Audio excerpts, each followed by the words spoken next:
සුබ දවසක් දයාබර දරු දැරියනි. මා හිතන්නේ ඔබ හැමෝටම ඉතා වැදගත් ඒකකයක් අපි පහුගිය සතියේ ආරම්භ කිරීමක් කරේ. ඒ තමයි අන්තර්ජාතික මූල්‍ය කියන කොටසේ එන ගෙවුම් ශේෂ ලේඛනය කියන ඒකකය. ඒ තුල ඔබට මතක ඇති අපි කතා කරා BPM 6 කියන අත්පොත එමෙත හඳුන්වා දීමේ යටතේ 2013 ඉඳලා සකස් කරන ගෙවුම් ශේෂ ලේඛනයේ මහ බැංකුව අපිට වෙනස් කරලා තියෙනවා. ඒ නිසා ඊට අනුකූලවයි අපි මේ පාඩම දැන් පැහැදිලි කිරීම කරන්නේ. ඒ තුල පහුගිය සතියේ ඔබට මතක ඇති ගෙවුම් තුලන ලේඛනයේ ප්‍රධාන අංශ 3 පිළිබඳ මම කතා කරා. ඒ තමයි ජංගම ගිණුම, ප්‍රාග්ධන ගිණුම සහ මූල්‍ය ගිණුම කියන අංශ 3. ඉතින් මා හිතනවා මම ජංගම ගිණුම පිළිබඳව සවිස්තරාත්මක පැහැදිලි කිරීමක් ඔබට කරා. එහි ඇතුළත් විභාග ප්‍රශ්න අනිකුත් දේවල් පිළිබඳ අමිල ඩයස් ගුරුතුමා මා හිතනවා ඔබට ප්‍රශ්නමය සාකච්ඡාවක් කරා.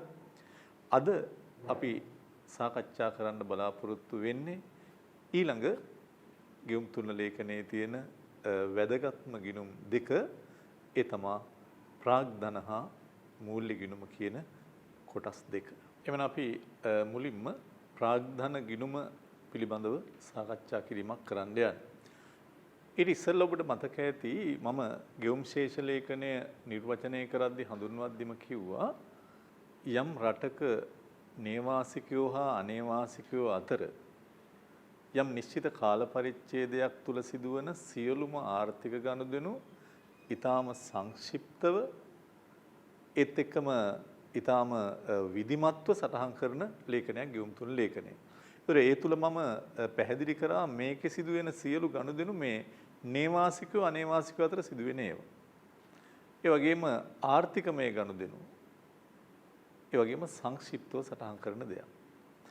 එතකොට දැන් අපි ජංගම ගිණුමේ සටහන් කරේ ඇත්තටම 100%ක්ම කෙටි කාලන කියලා අපි නොකියුවත් ජංගම ස්වරූපයේ වෙනස් වෙන ආකාරයේ ස්වරූපයේ දේවල් භාණ්ඩ අපනයන ආනයන සේවා ලැබීම් ගෙවීම් ප්‍රාථමික ආදායම් ද්විතීයික ආදායම් වැනි දේ. දැන් මම යන්නේ ප්‍රාග්ධන ගිණුමට. එතකොට ප්‍රාග්ධන ගිණුම තුල අන්තර්ගත වෙන්නේ කාරණා දෙකක්. ඉතින් ඔබ ඒක මතක තියාගන්න ඕනේ. එකක් මේකේ තියෙනවා ප්‍රාග්ධන සංක්‍රාම කියන කොටස. ඔබ දන්නවා ඇති ආර්ථික විද්‍යාවෙන් නිතරම අපි මේ සංක්‍රාම කියන වචනේ කතා කරනවා. ඒක පාර්ශවීය දේ. ප්‍රාග්ධන ගිණුමේ තියෙන දෙවෙනි කොටස තමයි නිෂ්පාදනය නොකළ මූල්‍ය නොවන වත්කම් අත්පත් කර ගැනීම සහ බැහැර කිරීම කියන කොටස. මම මේ කියපු වචන එක සැරේම ඔබට තේරෙන්නේ නැති වෙයි මම ඒවා පැහැදිලි කරන්නම්. එහෙනම් මම මුලින්ම කිව්වේ ප්‍රාග්ධන ගිණුම තුල ඇතුළත් වෙන්නේ එක පැත්තකට සිදුවන ප්‍රාග්ධන ස්වරූපයේ ආර්ථික කටයුතු. අනිත් පැත්ත දෙවෙනි කාරණේ තමයි අපි කිව්වා නිෂ්පාදනය නොකළ නිෂ්පාදන ක්‍රියාවලියක් නැහැ. මූල්‍ය නොවන වත්කම් අත්පත් කර ගැනීම සහ බැහැර කිරීම. එමනම් අපි ප්‍රාග්ධන ගිණුම හඳුන්වමු ඔක්කොම එක.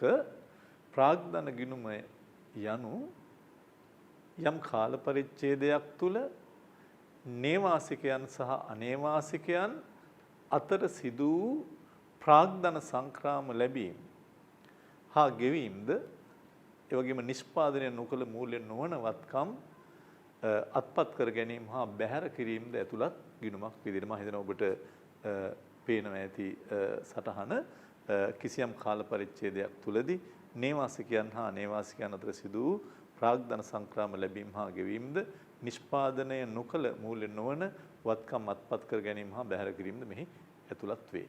දැන් ඊළඟට අපි හැම ගිණුමකම ශේෂයක් පිළිබඳ කතා කරානේ. ඔබට මතක ඇති ජංගම ගිණුම කතා කරද්දී වෙළඳ ගනුදෙනු එහෙම නැත්නම් දෘශ්‍ය වෙළඳාම් පිළිබඳ කතා කරා. අපනයන ආනයන අතර වෙනස වෙළඳ ශේෂය. ඊළඟට අපි කතා කරා සේවා ලැබීම් ගෙවීම් අතර වෙනස සේවා ගිණුමේ ශේෂය. ඊළඟ කතා කරා ප්‍රාථමික ආදායම් ලැබීම් ගෙවීම අතර වෙනස ප්‍රාථමික ආදායම් ගිණුම විශේෂය. ද්විතීක ආදායම් ගිණුමේ පෞද්ගලික නිල වශයෙන් තියෙන සංක්‍රාම ලැබීම් ගෙවීම අතර වෙනස ද්විතීක ආදායම් ගිණුම විශේෂය. ඒ ඔක්කොම ජංගම ගිණුම විශේෂය. දැන් මම කතා කරේ ප්‍රාග්ධන ගිණුමනේ. ප්‍රාග්ධන ගිණුමේ ඔබ දැක්ක ගනුදෙනු දෙකක් තිබ්බා. ප්‍රාග්ධන සංක්‍රාම ඒත් එක්කම මූල්‍ය නොව නිෂ්පාදනය නොකළ මූල්‍ය නොවන වත්කම් අත්පත් කර ගැනීම බැහැර කිරීම සම්බන්ධ ගනුදෙනු. ඒකට අපි මේවා ඇතුලේ තියෙන දේවල් පැහැදිලි කරන්න පෙර ආතුව අපි ඉස්සෙල්ලා මේකේ ශේෂය මොකක්ද කියන එක සලකා බලන්න යන්නේ. ඉතින් මේ ප්‍රාග්ධන ගිණුමේ සියලු ලැබීම් වලින් ගෙවීම් අඩු කරාම ඇත්තටම ප්‍රාග්ධන ගිණුමේ ශේෂය එනවා. ඒකට ප්‍රාග්ධන ගිණුමේ ශේෂය අතිරික්තයක් හෝ හිඟයක් වෙන්න පුළුවන් ලැබීම් වලට වඩා ගෙවීම් වැඩි වුණොත් හිඟයක් ලැබීම් වලට වඩා ගෙවීම් අඩු වුණොත් අතිරික්තයක්. එතකොට අපි හැම ගිණුමකම ලංකාවේ තත්වයක් කිව්වනේ. මට පොඩ්ඩක් හැම දරුවෙක්ම කියන්න බලන්න ලංකාවේ ගිය පාඩමේදී අපි කතා කරපු වෙළඳ ගිණුමේ මොන හිඟයක්ද තිබ්බේ අතිරික්තයක්ද? වෙළඳ ගිණුමේ තිබ්බේ හිඟයක්. සේවා ගිණුමේ අතිරික්තයක්. ආදායම් ප්‍රාථමික ආදායම් හිඟයක්. ද්විතීක ආදායම් අතිරික්තයක්. ජංගම ගිණුමේ ශේෂය හිඟයක්. වෙළඳ ගිණුමේ බොහොම දැඩි හිඟයක් තිබ්බ හින්දා අනිත් ගිණුම් වල අතිරික්ත තිබ්බත් පළක් වුණේ නැහැ ලංකාවේ ජංගම ගිණුමේ හිඟයක් ආවේ. හොඳයි. එහෙනම් අපිට පේනවා ඇති දැන් සටහනේ ප්‍රාග්ධන ලැබීම් ප්‍රාග්ධන ගෙවීම් අතර වෙනස ප්‍රාග්ධන ගිණුමේ ශේෂය ලංකාවේ එක දැනට අතිරික්තයක් විදිහටයි දකින්න තියෙන්නේ. ඇයි කියන එක අපි සටහනත් එක්ක සාකච්ඡා කරා යා. ඉස්සෙල්ලා මම ගන්නවා ප්‍රාග්ධන ගිණුමේ ඇතුළත් ප්‍රාග්ධන සංක්‍රාම කියන කොටස. එතකොට දැන් මම ඔබට කිව්වා ප්‍රාග්ධන ගිණුමේ ප්‍රධාන අංශ දෙකක් තියෙනවා. එකක් ප්‍රාග්ධන සංක්‍රාම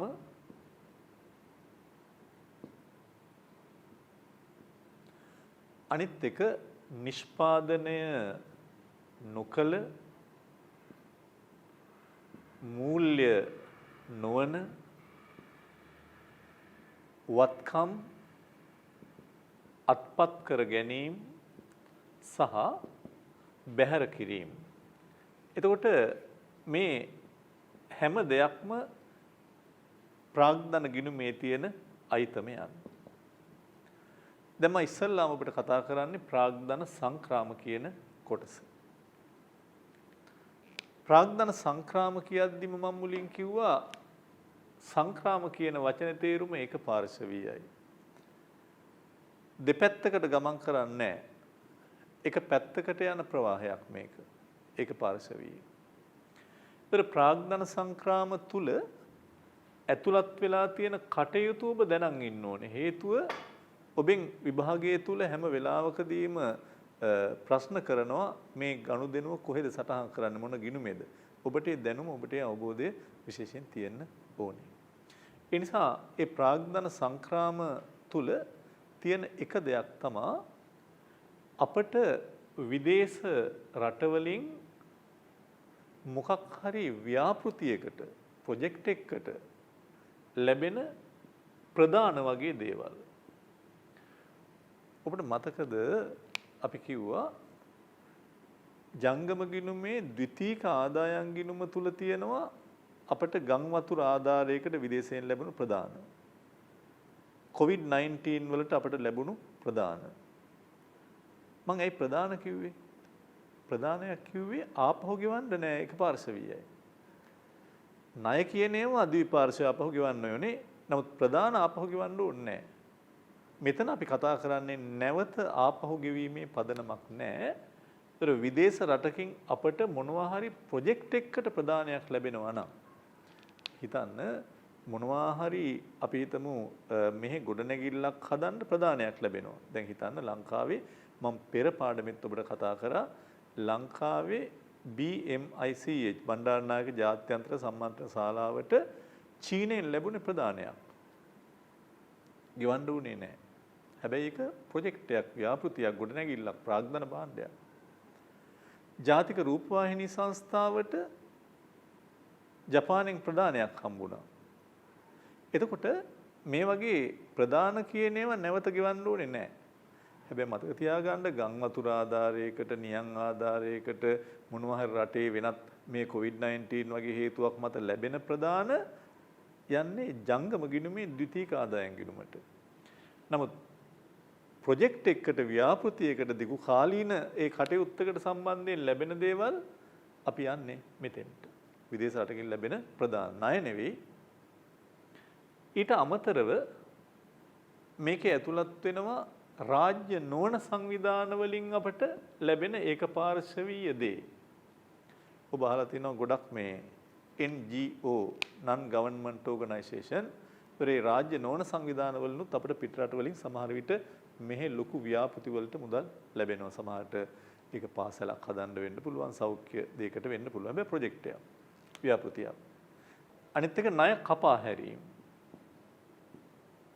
සමහර විට කාලයක් තියෙද්දි අපි දිගු කාලෙම ණයක් අරගෙන තියෙන එකක් මොනවා හරි හේතුවක් මත රටේ තියෙන ප්‍රශ්නයක් මත හෝ වෙනත් රටක තියෙන අපිත් එක්ක සම්බන්ධතාව මත හෝ ද්විපාර්ශ්වීය බහුපාර්ශ්වීය ගිවිසුම් මත හෝ ණය කපා හැරීම කරනවා. ඒතර මේ කාරණා තුන විශේෂයෙන් ප්‍රාග්ධන සංක්‍රාම ගොඩේ අන්තර්ගතයි. මම ඊළඟට කතා කරන්න යන්නේ නිෂ්පාදනය නොකළ මූල්‍ය නොවන වත්කම් අත්පත් කර ගැනීම හා බැහැර කිරීම. මෙතන ඔබට පැහැදිලි ඇති නිෂ්පාදනය නොකළ නිෂ්පාදන ක්‍රියාවලියක් නැහැ. මූල්‍ය නොවන. ඒ කියන්නේ මූල්‍යමය වශයෙන් අපට ඒ කියන්නේ ඒකේ අගයක් නැහැ කියන එක නෙමෙයි මේ කියන්නේ. නමුත් මූල්‍යමය බැංකුවක හෝ ඒ වගේ මූල්‍යමය සම්බන්ධතාවයක් මෙතන නැහැ. නමුත් වත්කමක් අත්පත් වෙනවා, සමහරට බැහැරවීමක් වෙන්නත් පුළුවන්. මේ යටතේ එකක් තියෙනවා ස්වභාවික සම්පත් සම්බන්ධ ගෙවීම් ලැබීම. තව එකක් තියෙනවා බලපත්‍ර ඒත් එක්කම බදු ගිවිසුම් වගේ දේවල්. තව එකක් තියෙනවා අලෙවි කළ හැකි ව්‍යාපාර වත්කම් වගේ දේවල්. එතකොට මේවා ඇතුලේ තියෙන ඒවා තමයි ඔබ මතක තියාගන්න ඕනේ. එතකොට ලේසි. දැන් උදාහරණයක් විදිහට අපි මෙතෙන්ට යමු. අපි හිතමු තානාපති කාර්යාලයක් සඳහා ලංකාවේ තියෙන ඉඩමක් ලබා දීමක් කරනවා. ඉඩම අපි භූමියේ ස්වභාවික සම්පත කියලා ගත්තොත් ඒක ගන්න පුළුවන්. දැන් හිතන්නකෝ තව පැත්තක්. දැන්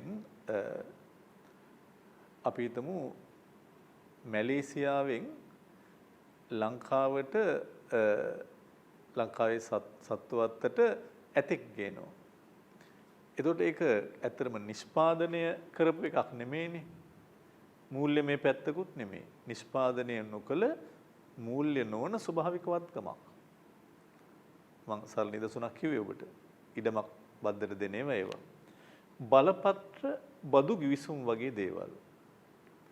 දැන් හිතන්නකෝ අපි මොනවා හරි ආයතනයක් ලංකාවේ තියෙන ආයතනයක් එක්ක වෙනත් ආයතනයක් ලීස් එකක් බද්දට යම් දේවල් දෙනවා. දැන් ලංකාවේ ඔබ දැකලා ඇති ඉඩම් ඉරණවිල වගේ ප්‍රදේශවල අර මේ ඉඩම් බද්දට දීලා තියෙනවා. ඒ බදු ගිවිසුම් මේකේ ඇතුළත් වෙලා තියෙනවා. පහුගිය කාලෙත් ආందోලනයටපත් වෙච්ච ඔය ලංකාවේ ඉඩම් බදු දෙන ඒවා ඒ වගේ දේවල් මේකේ තමයි ඇතුළත් වීමක් වෙලා තියෙන්නේ. ඒ විතරක් නෙමෙයි. දැන් හිතන්නකෝ මෙහෙම දැන් කවුරු හරි යම් පොතක අපි පිටරට කෙනෙක් ඒ පොත ලියලා තියෙනවා. ඒතර අපි ඒ පොත ලියපු එක්කෙනාගෙන් පොතේ කර්තෘ අයිතිය ගන්නවා. හැබැයි මෙහෙම එකක් නෙමෙයි. දැන් පොතට අපි යාගේ අයිතිය තියාගෙන අපි මුද්‍රණය කරන පොත් ගානට ගෙවුවොත් ඒක ජංගම ස්වරූපේ එකක්. නමුත් පොතේ අයිතිය එහෙම් පිටින්ම අපි ලබා ගැනීමක් කරොත් ඒක මෙතෙන්ට ඇතුළත් වීමක් වෙනවා. ඔබ පටලව ගන්න එපා මේ දේ.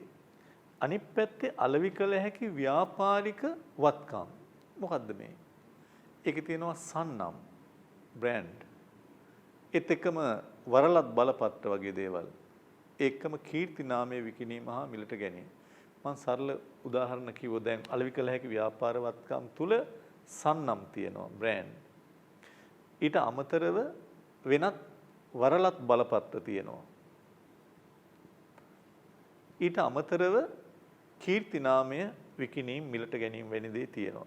ඉතින් මේ ටික මම හිතනවා ඔබ දන්නේ ඒවා. දැන් උදාහරණයක් විදිහට ඔබ බොහෝ ඔබ අතර ජනප්‍රිය ඇති MacDonald, KFC, Pizza Hut, Burger King මේවා ගත්තොත් මේවා ඇත්තටම ෆ්‍රැන්චයිස් වරලත් ව්‍යාපාර.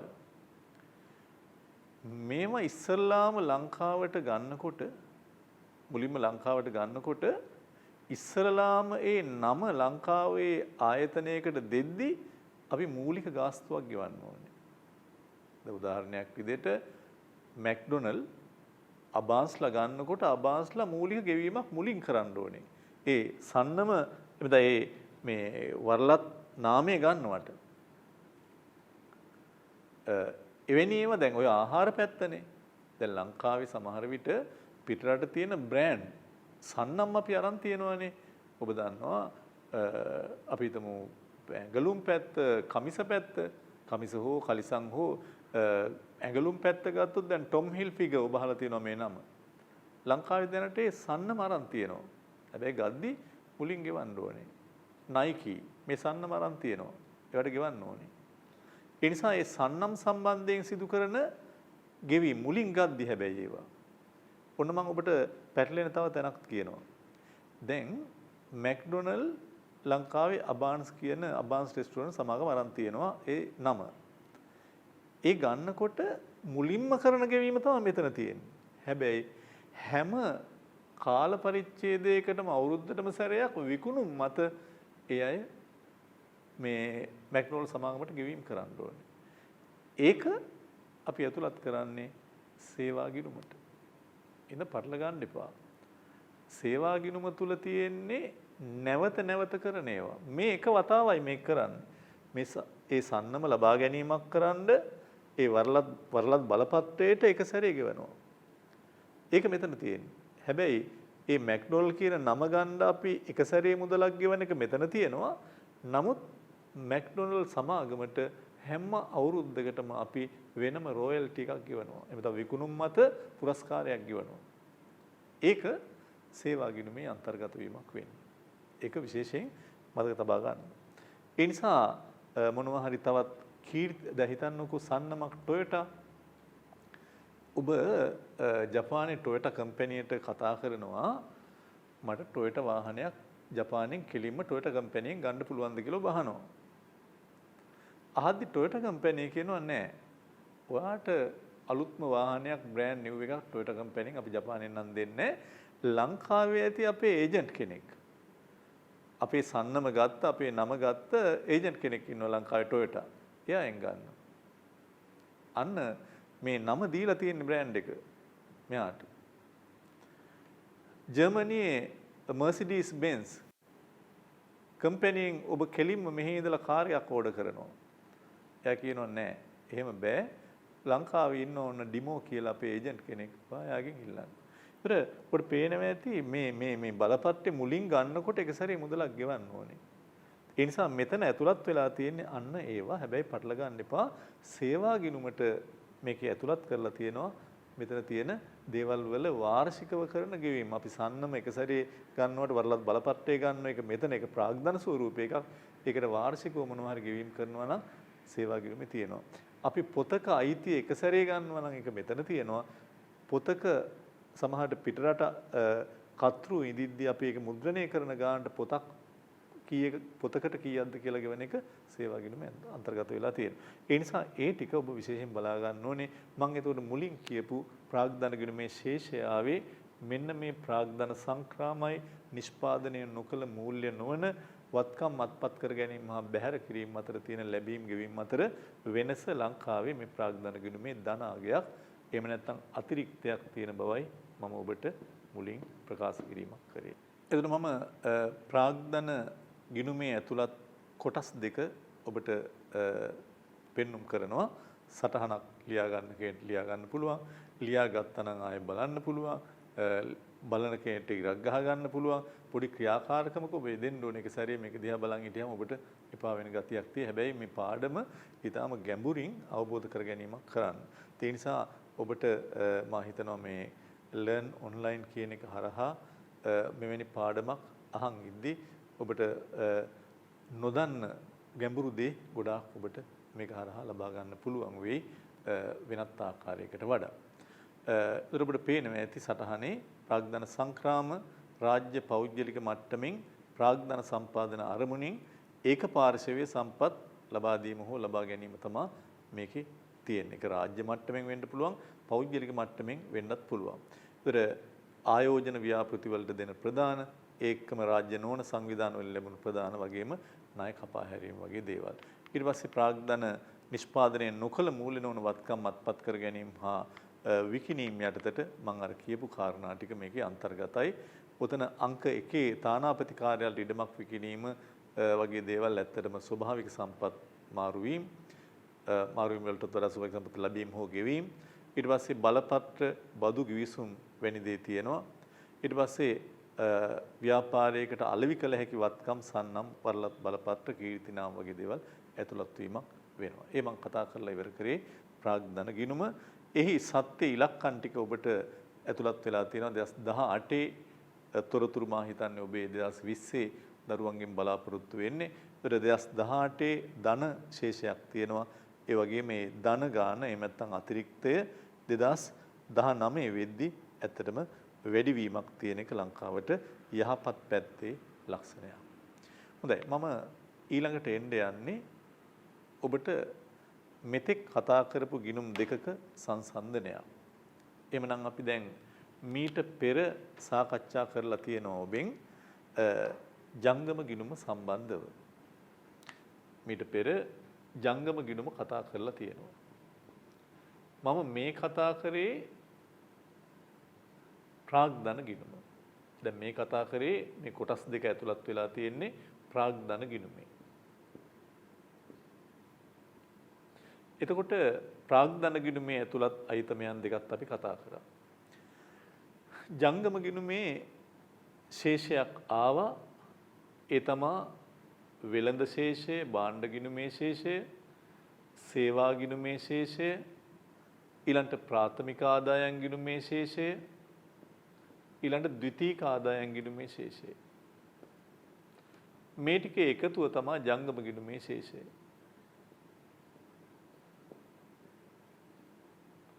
ඒ ජංගම ගිණුමේ ශේෂයට මෙන්න මේ ප්‍රාග්ධන ගිණුමේ ශේෂය ගැලපුවාම මේ දෙකේ එකතුව තමයි ජංගම හා ප්‍රාග්ධන ගිණුමේ ශේෂය කියලා අපි ගන්න. ජංගම හා ප්‍රාග්ධන ගිණුමේ ශේෂය. ඒ නිසා ඒ ජංගම හා ප්‍රාග්ධන ගිණුම් වල ශේෂයන් මම පෙන්නනවා ඔබට මෙහෙමයි එන්නේ. ජංගම ගිණුමේ ශේෂයට ප්‍රාග්ධන ගිණුමේ ශේෂය ගැලපුවාම ලැබෙන පිළිතුර. ඊළඟ මම කතා කරන්න යන්නේ මූල්‍ය ගිණුම. නමුත් ඊට පෙර ආතුව ඊටමත් වැදගත් ආර්ථික විද්‍යාත්මක පැහැදිලි කිරීමක් මම ඔබට කරන්න බලාපොරොත්තු වෙනවා. ඒ තමයි ඔබ දැන් දැක්කා ජංගම ගිණුමේ ශේෂයයි දැන් ටිකකට පෙර ආතුව මම කතා කරපු ප්‍රාග්ධන ගිණුමේ ශේෂයයි මේ දෙක ගැලපුවාම ජංගම ගිණුමේ ශේෂය ප්‍රාග්ධන ගිණුමේ ශේෂය ගැලපුවාම ලැබෙන පිළිතුර තමයි ජංගම සහ ප්‍රාග්ධන ගිණුමේ ශේෂය. ඉතින් ගොඩක් විට අපට මේ රට පිළිබඳව යම් විග්‍රහයකදී විශ්ලේෂණයකදී අපට ඊටාම වැදගත් ශේෂයක් තමයි ජංගම හා ප්‍රාග්ධන ගිණුමේ ශේෂය. ඇත්තටම මේ දෙකෙනුත් ජංගම ගිණුමේ ශේෂය තුලින් අපට යම් ආකාරයක රට පිළිබඳ යම් අවබෝධයක් ලබා ගන්න පුළුවන්. ඇත්තටම අපට විතරක්ම නෙමේ ලෝක බැංකුව වෙන්න පුළුවන්, ජාත්‍යන්තර සංවිධානයක් වෙන්න පුළුවන්, ලංකාවේ ආයෝජනය කරන්න එන විදේශ ආයෝජකයෙක් වෙන්න පුළුවන්. ඒ අයට ලංකාව පිළිබඳ අවබෝධයක් ලබා ගන්න මේ ශේෂය ගොඩක් වැදගත්. එහෙනම් මොකද්ද මම කියන්න යන්නේ? මේ ශේෂයේ හිඟයක් ආවොත් අපි හිතමු ඍණ 1000ක හිඟයක් තියෙනවා මේක. මේක හිඟයක් ආවොත් අපිට ඒකෙන් කියවෙන දේ එමෙත්තන් අපට ඒකෙන් ලබා දෙන නිගමනය තමයි අපි සුද්ධ ණය ගැනීමක් කරලා තියෙනවා එහෙම නැත්නම් කළ යුතුයි කියන එක. ඒ කියන්නේ අපි ණය ගැතියෙක්. මේ ශේෂයේ ඍණ අගයක් ආවොත් ඒකෙන් පේන්නේ අපේ සුද්ධ ණය ගැනීම.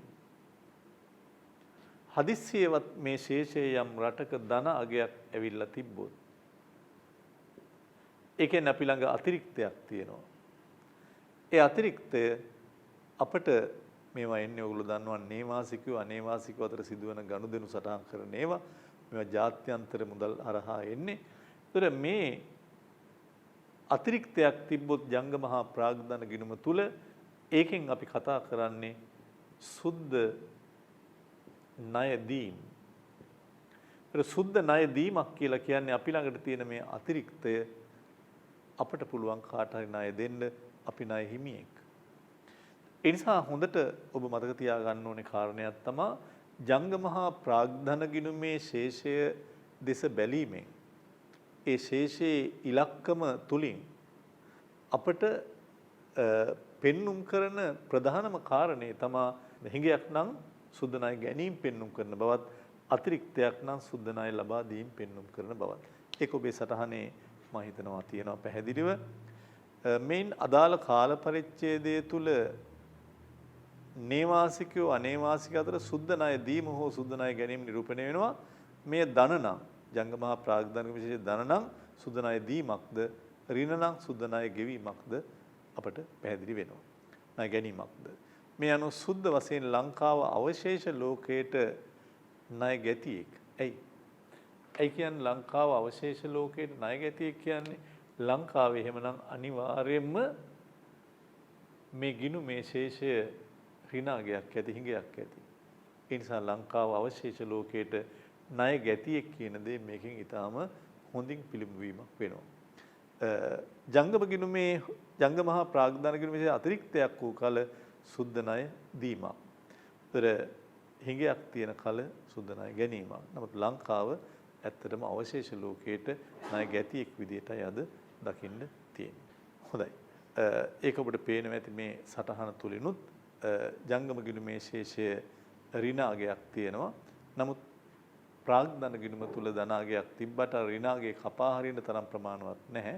ඒ නිසා දිගින් දිගටම සුද්ධ ණය ගැනීමක් තමයි පිළිඹවීමක් මේ සටහන තුලින් ඔබට පේන්නේ. ඒතර අපි ඊළඟට එන්න යන්නේ මූල්‍ය ගිණුමට. මූල්‍ය ගිණුම අපි හැඳින්නුවොත් මූල්‍ය ගිණුමෙන් කියවෙන්නේ මූල්‍ය වත්කම් සහ මූල්‍ය වගකීම් ආශ්‍රිත ගනුදෙනු සටහන් කරන ගිණුම කියලා. ඒත් අපි හැඳින්වීමේදී අපිට ගන්න පුළුවන් යම් කාල පරිච්ඡේදයක් තුල නේවාසිකයන් අනේවාසිකයන් අතර සිදුවන මූල්‍ය වත්කම් සහ මූල්‍ය වගකීම් ආශ්‍රිත ගනුදෙනු සටහන් කරන ගිණුමක්. ඉතින් මම ඉස්සෙල්ලාම ඔබට කියන්න ලෑස්ති වෙන්නේ මේ මූල්‍ය ගිණුමේ ඇතුලේ තියෙන අන්තර්ගතයේ කාර්යාත්මක පදනමක් අනුව මොනවටද මේවා යෙදවෙන්නේ කියන එක මත. මම හිතනවා ඔබට ඊටාම වැදගත් මූල්‍ය ගිණුමේ අන්තර්ගතය. ඇත්තටම ජංගම ගිණුමේ අන්තර්ගතයේ ලොකු සංකීර්ණකමක් නැහැ. ඒක කියන්නේ මේක ගොඩක් සංකීර්ණයි කියන නෙමෙයි. නමුත් මේකේ මතක තබාගත යුතු කරුණු කීපයක් තියෙනවා. ඒතර මූල්‍ය ගිණුමේ අන්තර්ගතය අපි ප්‍රධාන වශයෙන් කොටස් 5කට බෙදනවා. මූල්‍ය ගිණුමේ අන්තර්ගතයේ ප්‍රධාන වශයෙන් අපි කොටස් 5කට බෙදනවා. ඒතර මේකේ පළවෙනි කාරණේ ඍජු විදේශීය ආයෝජන. ඍජු ආයෝජන කිව්වත් වරදක් නැහැ. ඍජු ආයෝජන. දෙවෙනි එක විවිධ එහෙම නැත්නම් කලඹ ආයෝජන. ඍජු ආයෝජන කලඹ ආයෝජන. තුන්වෙනි ශීර්ෂයක් තියෙනවා මූල්‍ය ව්‍යුත්පන්න. හැබැයි මම මේක පැහැදිලි කරන්න යන්නේ නැහැ. මේක ලංකාවේ කිසිම අගයක් වාර්තා වෙලා නැති නිසා බැංකු වාර්තාවල. ඊළඟ හතරවෙනි එක වෙනත් ආයෝජන.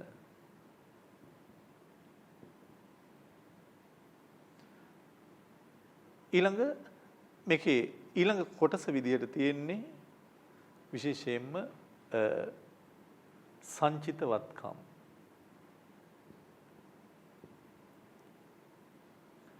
ඍජු ආයෝජන විවිධ හෝ කලබ ආයෝජන මූල්‍ය ව්‍යුත්පන්න වෙනත් ආයෝජන සංචිත වත්කම්. මේ හැම එකකම තියෙන අන්තර්ගතය මම කියනවා ඔබත් මේකම මේවා ධාරණය කරගන්න ඕනේ.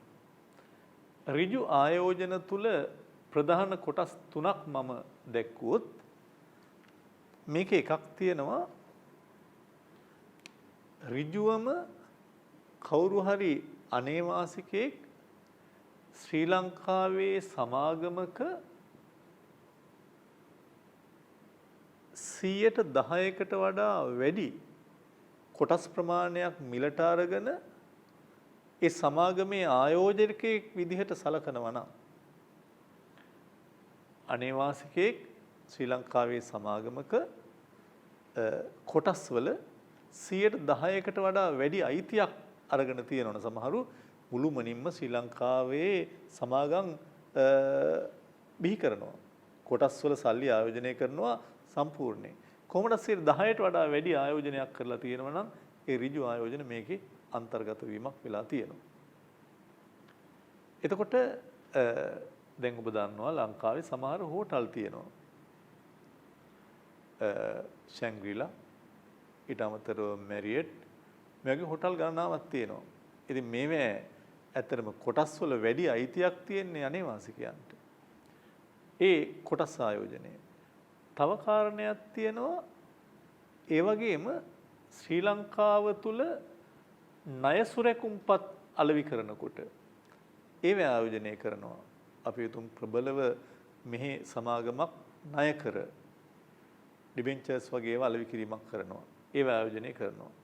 ඔබට මතකද අපි ප්‍රාථමික ආදායම් ගිණුම එක තැන කතා කරා මේ ප්‍රති ආයෝජන ආදායම් කියලා. ඒත් කෙනෙක්ට පුළුවන් මේවෙන් ලැබෙනවා ලාභාංශ. මට මතකයි නම් කියන්න බලන්න මේ සමාගම් වල ආයෝජනය කරලා අනේවාසිකයෙක්ට ලැබෙන ලාභාංශ සමහර විට මේ ණය කරවල ආයෝජනය කරලා අනේවාසික ලැබෙන පොලි කොහෙද තියෙන්නේ? ඒ දෙකම යන්නේ ප්‍රාථමික ආදායම් ගිණුමට. ඒ කොටස් දෙකම ප්‍රාථමික ආදායම් ගිණුමේ ඒතුළ ඒක හොඳට ඔලුවට ගන්න. මෙතන තියෙන සමාගමක 10%කට වඩා වැඩි කොටස් අයිතියක් අරගෙන හිමිකාරත්වයේ ගන්න ඒවා ණය සුරැකුම්පත් වගේ දේවල් වල ආයෝජනය කරන ඔක්කොම මෙතන තියෙනවා. ඊට අමතරව තමයි මේකේ ප්‍රති ආයෝජන ආදායම් නැවත ඉන්වෙස්ට් කරනවා නම් දැන් මේවෙන් ලැබෙන ලාභාංශ වගේ ආදායම් ගිණුම දෙනවා ඒවා නැවතත් මේකට එනවා නම් මේකේ අන්තර්ගත වීමක් වෙනවා. ඔන්න ඔය තුන මතක තියාගන්න ඕනේ ඔබ. කලබ ආයෝජන නොහොත් විවිධ ආයෝජන. මේකේ එක කොටසක් අන්තර්ගත වෙලා තියෙනවා. ඒ තමයි විශේෂයෙන්ම මෙතන මම කියවනේ 10%කට වඩා වැඩි අයිතියක් 10%කට අඩු සමාගමක කොටස් ප්‍රමාණයක් අනේවාසිකයෙක් ගන්නවා නම් ඒ සමාගම් වල කරන ආයෝජන මෙතන තියෙනවා. ඔබ දන්නවනේ දැන් විදේශ සමාගම් ලංකාවේ ක්‍රියාත්මක වෙනකොට එක්ක BOI මොකද්ද BOI Board of Investment ඒ කියන්නේ ලංකා ආයෝජන මණ්ඩලයේ අනුමත ඒවා තියෙනවා. සමහර විදේශ සමාගම් තියෙන ලංකා ආයෝජන මණ්ඩලයේ අනුමැතිය නැති ඒවා. ඒතර ඒ සමාගම් වල ලංකා ආයෝජන මණ්ඩලයේ අනුමත සමාගම් වල හෝ නැති ඒවා ආයෝජනය කරනවා නම් ඒවා 10%ට වැඩි ඒවා මෙතන තියෙනවා. 10%කට වැඩි කොටස් අයිතිය 10%කට අඩු කොටස් අයිතියක් තියෙනවා මෙතන තියෙනවා ඒවා. ඊට පස්සේ ඔබට පේනවා ඇති සමහර විට ඔය තැම්පතු බාර ගන්නා ආයතන තියෙනවානේ බැංකු වගේ දේවල් තැම්පත් බාර ගන්න ආයතන. ඒ තැම්පත් බාර ගන්න ආයතනවලත් සමහර විට ණය සුරැකුම්පත් වගේ දේවල් අලෙවි කරනවා. දැන් මේ මෑතක අපි හිතමු සම්පත් බැංකුව ඊට අමතරව HNB මේ බැංකු ණය කර අලෙවි කිරීම කරා. ඒතර අන්නේ තැම්පත් බාර ගන්න ආයතන ණය සුරැකුම්පත් විකුණනවා ඒ වැය කරන ආයෝජනක් තියෙනවා. ඒ විතරක් නෙමෙයි. ඔබ දන්නවා රජයේ සුරැකුම්පත් කියලා જાතියක් තියෙනවා. මොනවද? රජයේ සුරකුම්පත්වල භාණ්ඩාගාර බිල්පත් තියෙනවා ට්‍රෙසරි බොන්ඩ්. ට්‍රෙසරි බිල්. භාණ්ඩාගාර බැඳුම් කර තියෙනවා ට්‍රෙසරි බොන්ඩ්. ඊට අමතරව ස්වෛරීත්ව බැඳුම් කර වගේ ඒවා තියෙනවා. ඒතර මෙන්න මේ වගේ රජයේ සුරකුම්පත්වල කරන ආයෝජනත් පිටරට ආයෝජනය කරනවා නම් පොඩ් මතක ඇති ඔය බැඳුම් කර පිළිබඳ පහුගිය කාලෙ දිගට කතා බහ ගියා. ඒතර ඒවත් මේකේ අන්තර්ගත වීමක් වෙනවා. ඒතර මේ දෙකම ආයෝජන තමා මේක ගොඩාක් ලොකු දැවැන්ත ආයෝජන මේවා කොටස් වෙළඳපොළ තුල වගේ තැන්වල කරන ගොඩාක් ආයෝජන තමයි තියෙන්නේ. ෂෙයා මාකට් එක තුල නිතර අලෙවි කරගන්න දේවල් තමයි මේකේ ගොඩාක් ඒවා තියෙන්නේ. අද වෙනකොට භාණ්ඩාර බිල්පත් බැඳුම් කර ණය කර සමාගම් කොටස් ඔක්කොම කොටස් වෙළඳපොළ තුල අලෙවි වීමක් වෙනවා. ඊළඟ කරුණ මූල්‍ය ව්‍යුත්පන්න. මූල්‍ය ව්‍යුත්පන්න ගැන මම කතා කරන්න යන්නේ නැහැ. මේකේ සංඛ්‍යාවක් ලංකාවේ බැංකු වාර්තාවේ සඳහන් වෙලා නැහැ. ලංකාවට තරම් වැදගත් ගනුදෙනුවක් නෙමෙයි මේක. නමුත් මේක ගොඩාක් විට තියෙන්නේ අනාගතයේ කවදා හරි දිනකදී අද තීරණය කරගත්ත මිලකට කුමන හෝ ආකාරයක වත්කම් සම්බන්ධයෙන් මිලට ගැනීම විකිණීම ආශ්‍රිත කටයුතු. ඊටාම වැදගත් ශීර්ෂයකට මම එන්න යන්නේ 4 වෙනි කාරණේ වෙනත් ආයෝජන කියන කොටස. ඍජු ආයෝජන, විවිධ ආයෝජන, මූල්‍ය ව්‍යුත්පන්න, වෙනත් ආයෝජන. මේ වෙනත් ආයෝජන කියන ශීර්ෂය මම වැදගත් කිව්වේ ඔබගෙන් විභාගයේදී අහන ප්‍රශ්න බොහොමයක එක සටහනක් මෙතන තියෙන්නේ. ඒ තමයි මුදල් හා තැන්පතු කියන කොටස. දැන් උදාහරණයක් මම කිව්වොත් භාණ්ඩ අපනයන කියන්නකෝ. භාණ්ඩ අපනයන කියන එක වෙළඳ ගිණුමේ අපනයන විදියට සටහන් වෙනවා. භාණ්ඩ විදියට. ඒකට සල්ලි ලැබෙන එක තියෙන්නේ මෙතන. භාණ්ඩ ආනයන වෙළඳ ගිණුමේ සටහන් වෙනවා භාණ්ඩ ගෙනෙනවා. හැබැයි ඒකට සල්ලි ගෙවන්නේව සටහන් වෙන්නේ මෙතන. ඊළඟට හිතන්න සංචාරක කර්මාන්තයෙන් අපට මුදල් ලැබෙනවා. සංචාරක සේවා තියෙන්නේ සේවා ගිණුමේ. හැබැයි අපට ලැබෙන මුදල් මෙතන තියෙන්නේ. අපේ කෙනෙක් පිටරටක සංචාරයකට යනවා. ඒ සේවාව තියෙනවා සේවා ගිණුමේ. හැබැයි ඒකට ගෙවන මුදල් මෙතන තියෙනවා. එහෙනම් මේ ශීර්ෂය ඊටාම වැදගත් වෙනත් ආයෝජන තුල තියෙන මෙන්න මේ මුදල් හා තැන්පතු කියන කාරණේ. ඊට අමතරව මේකේ ඇතුළත් තවත් කාරණා ගණනාවක් තියෙනවා. මම ඒවත් ඔබට පැහැදිලි කරන්නම්. ඒ තමා හිතන්න දැන් අපි දැක්ක ප්‍රාග්ධන මූල්‍ය ගිණුමේ හිඟයක් තියෙනවා. ඒ හිඟය පියවන්න අපට යම් ආකාරයක විදේශීය ණය ලබා ගැනීම කරන්න වෙනවා. ජාත්‍යන්තර මූල්‍ය අරමුදලෙන් වගේ ආයතනයක ජාත්‍යන්තර සංවිධානයකින් ලැබෙන ණය මේකේ තියෙනවා. ඒ විතරක් නෙමෙයි. රජයකට ලැබෙන ව්‍යාපෘති ණය ප්‍රොජෙක්ට් ලෝන්. උකට මම මේ කියන කාරණේ හොඳට මතක තියාගන්න. ඉස්සෙල්ලා අපි කතා කරපු ප්‍රාග්ධන ගිණුමේ තියෙන ව්‍යාපෘතියකට ලැබෙන ප්‍රදාන. ඒවා ණය නෙමෙයි ගෙවන්නේ. ඒක පාරිසවියයි. හැබැයි ව්‍යාපෘතියකට ලැබෙන ණය දැන් උදාහරණ අපි හිතමු අපේ දක්ෂිණ අධිවේගී මාර්ගයට ණයක් ලැබුණා පිටරටින්. ඒක මෙතන තියෙනවා. ඊළඟට හිතන්න අපි හිතමු චීනෙන් ෆෝර්ට් සිටි සම්බන්ධයෙන් ආධාරමය ස්වරූපේ ණයක් ලැබෙනවා. ඒ ඔක්කොම මෙතන තියෙනවා. එහෙනම් මුදල් හා තැන්පතු ඊට අමතරව මේකේ ඇතුළත් වෙලා තියෙනවා ජාත්‍යන්තර සංවිධාන වලින් ජාත්‍යන්තර මූල්‍ය අරමුදලේ ලැබෙන ණය. ඊට අමතරව ව්‍යාපෘතියකට රජයට ලැබෙන විදේශ ණය. ඒ විතරක් නෙමෙයි. වෙළඳ ණය. ඔබ දන්නවා ලංකාවේ ව්‍යාපාරිකයෙක්ට දැන් බොහෝ අය නොදැනුවත් වුණාට ශ්‍රී ලංකාවේ ව්‍යාපාරිකයෝ විදේශ මුදල් වලින් ණය ගන්නවා. මුදලින් ගන්නත් පුළුවන් මූල්‍ය ආයතන සමහර අවස්ථාවලදී කෙලින්ම ණයට බඩු ගන්නවා පිට රටවලුත් එක්ක. ඒ වෙළඳ ණය වගේ දේවලුත් මේකේ අන්තර්ගත වීමක් වෙනවා. ඒවා හරි වැදගත්. ඒවා පෞද්ගලික මට්ටමින් තමයි ගොඩක් විට ලබා ගන්න. දැන් මේ තුල පෞද්ගලික රාජ්‍ය දෙකම තියෙනවා. මුදල් හා තැන්පතු ව්‍යාපෘති ණය, වෙළඳ ණය, ජාත්‍යන්තර මූල්‍ය අරමුදලෙන් ලබා ගත්ත ණය මේ සියලු දේවල් මේකේ අන්තර්ගත වීමක් වෙන්න පුළුවන්. අන්තිම කරුණ මූලික ගිණුමේ තියෙන කාරණා පහෙන් අන්තිම කරුණ සංචිත වත්කම්. මේ කාරණේ පිළිබඳව ඔබ අවබෝධයක් තියෙන්න ඕනේ. මොනවද මේ සංචිත වත්කම් කියන ගොඩට ඔබ ඇතුළත් කිරීමක් කරන්නේ? මේකේ විශේෂයෙන්ම සඳහන් වෙන කාරණයක් තියෙනවා. දැන් ඇත්තට මේ ගෙවුම් තුලන ලේඛනය ගැන කතා කරද්දී නිතර ඔබ සංසන්දනාත්මක ඉගෙන ගන්නකොට ජංගම ගිණුමේ තියෙන සමහර ඒවාට සම්බන්ධයි මේවා. දැන් මෙතන තියෙන කාරණේ ඔබට මතකද මම මීට පෙර කතා කරා වෙළඳ ගිණුමේ තියෙන කාරණයකට විරුද්ධයක් මම මේ කියන්නේ. මෙතන තියෙන එකක් තමයි මූල්‍ය රන්. මට පුළුවන් නම් කියන්න බලන්න දරුවෙක් අත උස්සලා මූල්‍ය නොවන රන් කොහෙද තියෙන්නේ?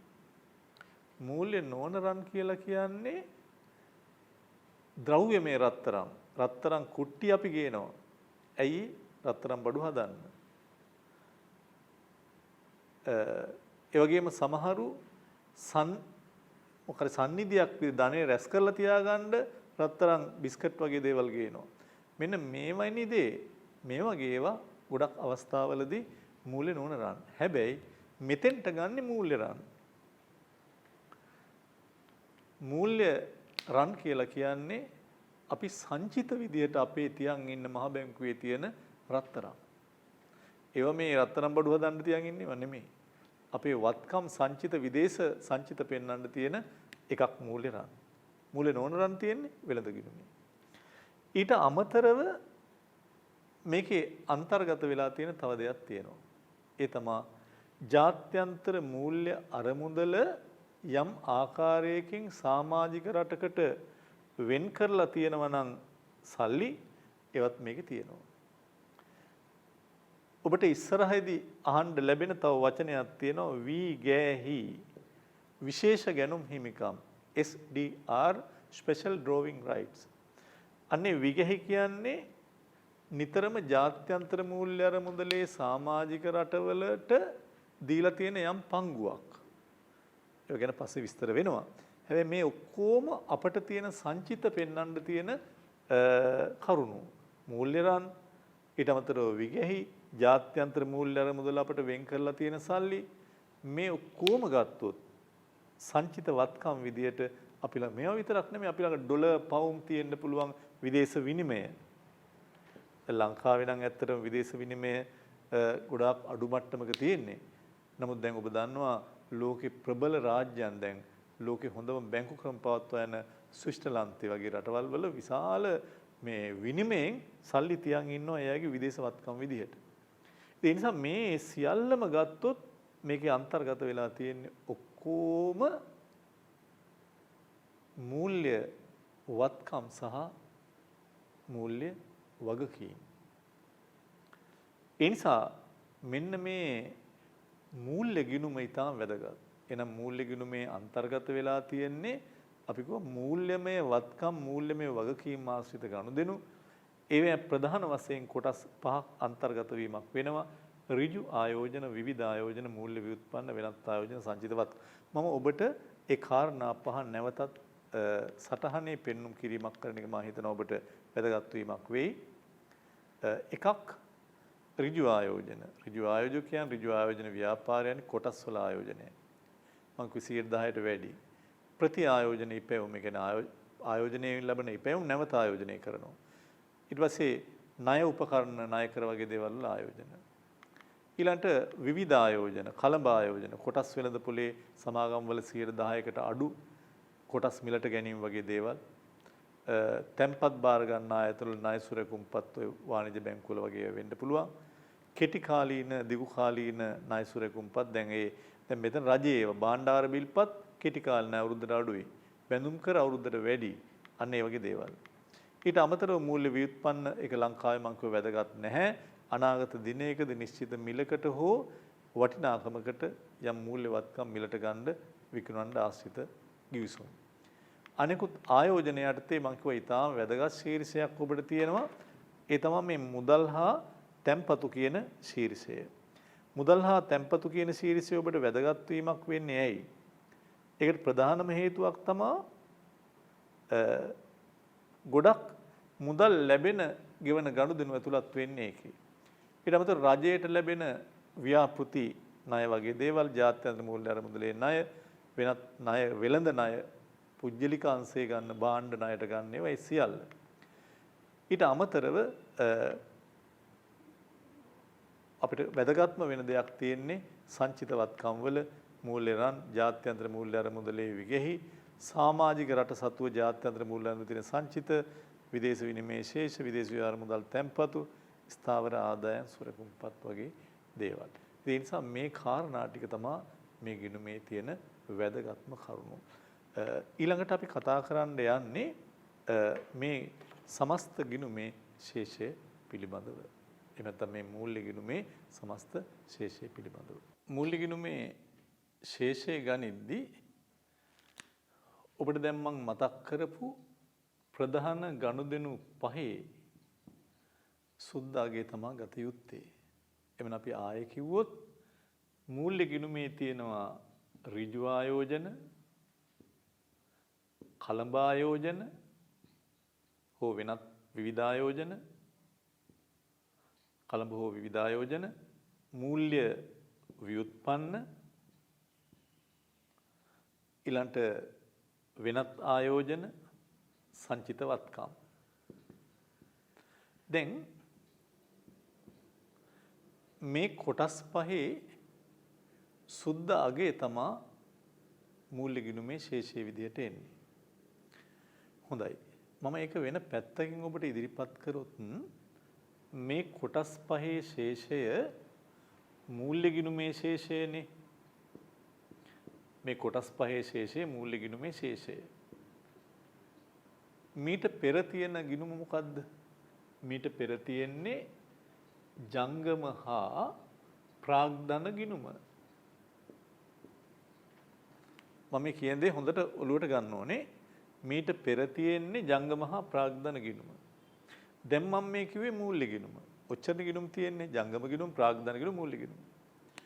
මේ ගිණුම් දෙකේ ශේෂය අපි එකට ගත්තොත් මේ ගිණුම් දෙකේ ශේෂය අපි හිතමු ඍණ 1000ක් හිඟයක්. ඉතින් ඔබට මම මුලින්ම මේ පාඩම පටන් ගත්තේ මේක balance of payment. ඒ කියන්නේ ගෙවුම් තුලන ලේඛනයක්. කොහොමද තුලණය වෙන්න ඕනේ කියන අර්ථය. එතකොට මෙච්චරයි නම් ගිණුම් තියෙන්නේ. ජංගම හා ප්‍රාග්ධන ගිණුමේ ශේෂය ඍණ 1000 නම් හිඟයක් නම් මූල්‍ය ගිණුමේ ශේෂය ධන 1000ක් වෙන්නේ නැතුව මේක තුලණය වෙන්න විදිහක් නැහැ. එම නේද?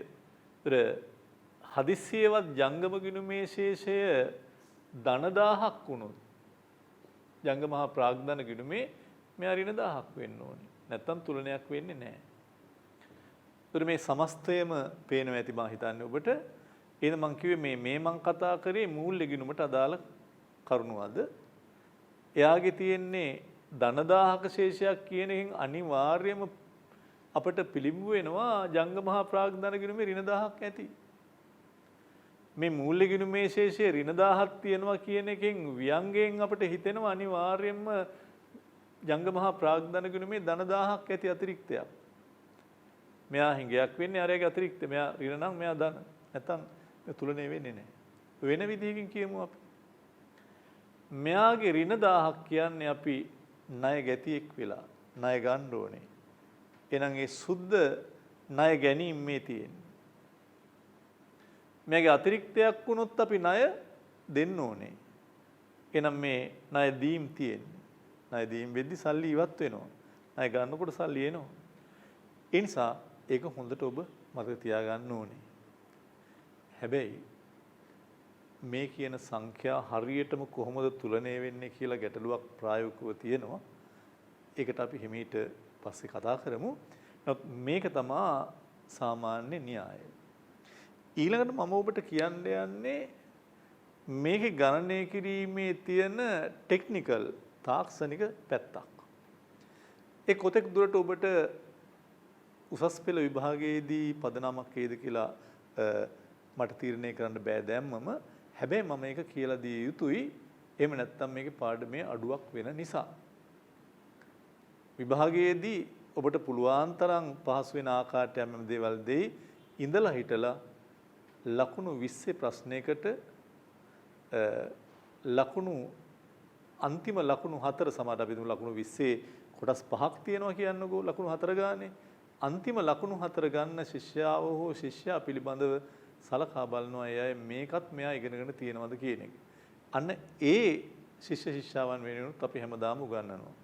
අපි ලකුණු 20න් ලකුණු 15 ගන්න අය ගොඩක් ඉන්නවා ලංකාවේ. හැබැයි ඉතුරු කොටස් ලකුණු ප්‍රමාණය ගන්න අයටත් අපි මේ පාඩම කියලා දිය යුතුයි. ඒ නිසා ඔබ හැමෝම ලකුණු 20ක් ගන්නේ කියලා බලාපොරොත්තු වෙනුයි අපි මේ උගන්වන්නේ. එතකොට මම ඔන්න දැන් පැහැදිලි කිරීමක් කරනවා ඔබට කොහොමද මේ මූල්‍ය ගිණුමේ ගනුදෙනු සැබෑවට මහ බැංකුව විසින් සටහන් කිරීමක් කරන්න කියන එක. එතකොට මේ බලන්න. මේක සටහන් කරන ආකාරය තමයි විශේෂයෙන්ම මේක සටහන් කරන්නේ මූල්‍ය වත්කම්.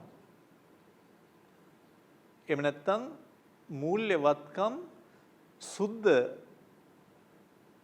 වශයෙන් මූල්‍ය වත්කම් සුද්ධ වශයෙන් සිදුවෙන අත්කර ගැනීම. සුද්ධ මූල්‍ය වත්කම් වල අත්කර ගැනීම. මෙන්න එක ශීර්ෂයක්. අනිත් එක තමයි මූල්‍ය වගකීම් වල සුද්ධ වෙනස් වීම කියන එක. මූල්‍ය වගකීම් වල සුද්ධ වෙනස් වීම. මේවා ගත්තා කියලා ලකුවට කල්පනා කරන්න දෙයක් නැහැ. මම මේ කරන්නේ ඔබට ඇවිල්ලා තියෙන මූල්‍ය ගිණුමේ ශේෂය මහ බැංකුව විසින් පිළියෙල කරන ආකාරය මහ බැංකුව එක පිළියෙල කරලා තියෙන්නේ ගෙවුම් ශේෂ අත්පොත් අනුව balance of payment manual 6 කියන එකට අනුකූලව ඒකේ මේ කොහොමද හදලා තියෙන්නේ. එතකොට මේකේ මෙතෙන්ට තව තීරුවක් මම ගන්නවා. ඒ තමයි මේ සුද්ධ වත්කම් වලින් මේ සුද්ධ වගකීම් වල වෙනස් වීම අඩු කරාම ලැබෙන ශේෂය. ඒක තමයි ඇත්තටම මේ වත්කම් ඍණ වගකීම් විදිහට අපි මේකෙන් මේක අඩු කරලා ගන්න පිළිතුර. ඒ තමයි මේ වෙනස ඇත්තටම. මම එකක් විතර ඔබට පැහැදිලි කිරීමක් කරොත් මේකේ සටහන් කරද්දී ඍජු ආයෝජන විදිහට මූල්‍ය වත්කම් වල සුද්ධ අත්කර ගැනීම 100ක් කියලා තිබ්බොත් කොහොමද 100 ආවේ? 100 ආවේ මූල්‍ය වත්කම් වැඩිවීම වලින් මූල්‍ය වත්කම් අඩුවීම අඩු කරලා.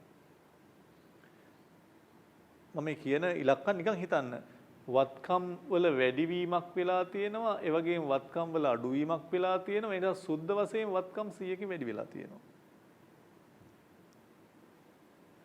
වගකීම් වල සුද්ධ වෙනස කොහොමද ගන්නෙ? වගකීම් වැඩි වෙලා තියෙනවා, වගකීම් අඩු වෙලා තියෙනවා. එතකොට මෙතන වගකීම් වැඩිවීමෙන් වගකීම් අඩුවීම අඩු කරාම ඔබ හිතන්න මෙතන තියෙනවා 400ක්. එතකොට වගකීම් වත්කම් වැඩිවීම වලින් වත්කම් අඩුවීම අඩු වුණාම සුද්ධ වශයෙන් වත්කම් 100කින් වැඩි වෙලා තියෙනවා. වගකීම් වැඩිවීම වලින් සුද්ධ මූල්‍ය වගකීම් වැඩිවීම වල ඔබ දන්නවා ණයක් ගන්නකොට වගකීම් වැඩි වෙනවා. ණය ආපහු ගෙවනකොට වගකීම් අඩු වෙනවා. බොහොම සරල දෙයක්. ඒතර මෙතන අපි හිතමු මොනවා හරි ඍජු ආයෝජනයක් එනකොට අපිට ඒ හරහා මුදල් එන්න පුළුවන් මූල්‍යමය වශයෙන්. ඒ නිසා මෙතන වත්කම් වැඩිවීම අඩුවීම අතර වෙනස ඒක ලකුවට හිතන්න යන්න එපා. මෙතන වගකීම් වැඩිවීම අඩුවීම අතර වෙනස තියෙනවා. එතකොට මේ දෙකේ සුද්ධාගේ මෙතෙන්ට එනවා.